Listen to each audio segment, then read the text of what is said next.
ก็นั่นแหละกระบะเงินอันนั้นแหละชูได้เอาฉากนี่เยี่ยมมากพูนขึ้นนะพูนขึ้นนะนี่ครับ พูดให้มันสูงเลยถ้ามันมาสูงมันนะ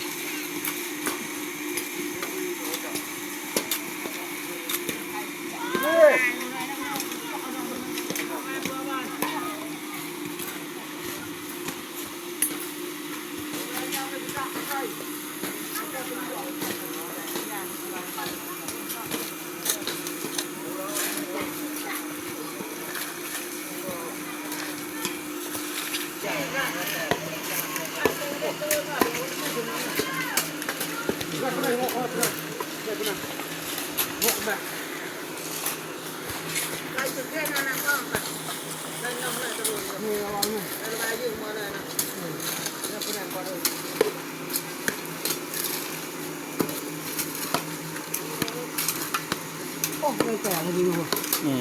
หลักไปเลย หลักของโจ้เลย ลูกตาเลย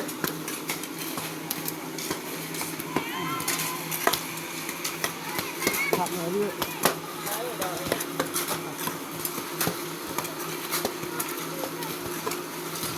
เยอะเลยขับขับขับขับ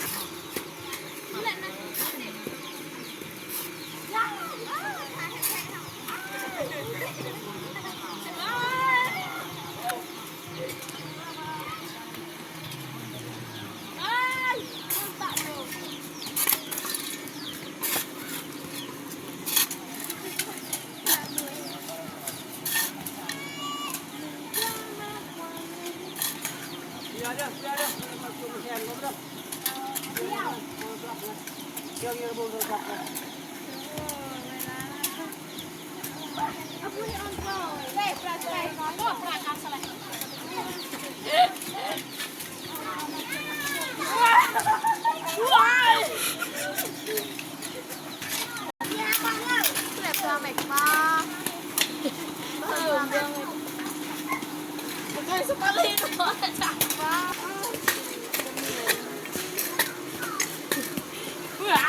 เ